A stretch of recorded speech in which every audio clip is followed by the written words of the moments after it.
Mr. Johnson, good to see you again, my Buddy, friend. good to see you. You know, I love watching you and Statham kind of just make fun of each other for 2 hours, mostly because the idea of making fun of The Rock to your face kind of terrifies me. It astounds me. Were you made fun of as a kid? Were you ever picked on? And if so, what for?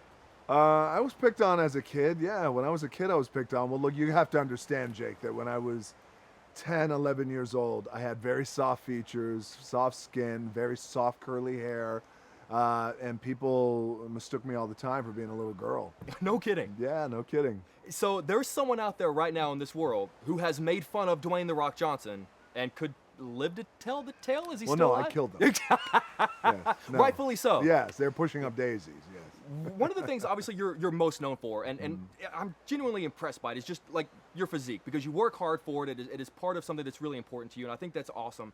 Would you ever let it go for a role? Like, what would a role need to take for you to go, I'm going to give all of this up? I'm committed, of course. Yeah, I would give it up for a role if it was something that I was passionate about, and more importantly than my passion, to be honest with you, if it's something that I felt the audience really wanted to see.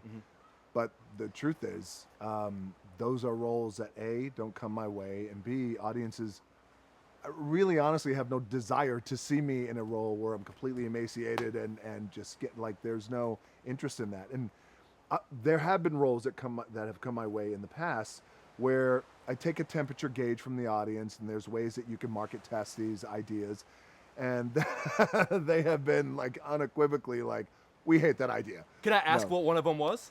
It never got made. Never got made. No, it never got made. But it required me Yeah. to lose an incredible amount of weight, be completely emaciated.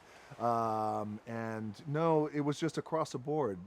Audiences were like, no, we prefer you like this. Fair enough. Seeing you, yeah. But I know that you have it, so like I would love to see you do it like a machinist, where you pop up and you're 98 pounds, like, because you've got the acting chops to back it up, and there aren't many people that can say that.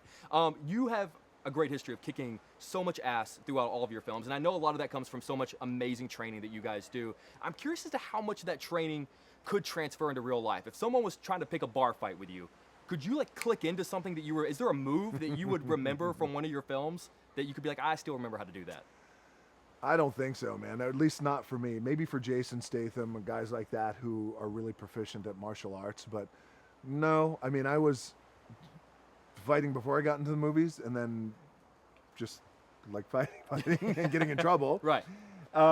And then focused my concentration on the football field, and then that transferred to pro wrestling.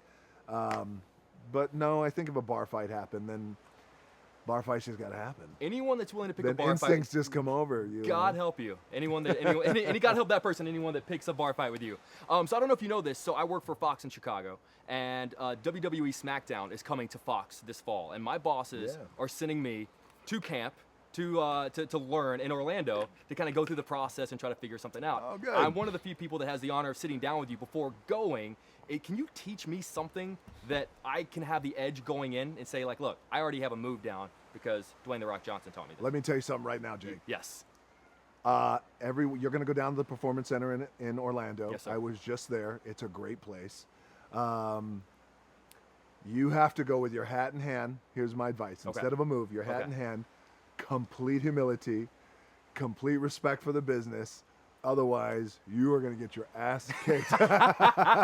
Which might still happen. It's but for at- sure but it's at going to least- happen, yeah. but at least you go in with some reverence, because, and here's the thing, and this is the truth, when a lot of people who aren't familiar, and I know you're familiar with pro wrestling, if there is a sense of non-respect involved, so a lot of these wrestlers, and I am one, and used to do it obviously full time, there's a tremendous amount of pride and protective mechanism that we have. So when people say, oh yeah, that's fake, right?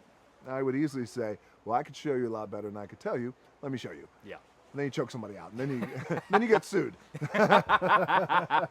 But go have fun, I'm man. looking forward to it. That's Mr. gonna be a lot of Johnson, fun. You once told me it's nice to be important, but it's important to be nice, and you have right. always been nice to me, man. So seriously, You're always from a the good bottom of dude. my heart, thank you.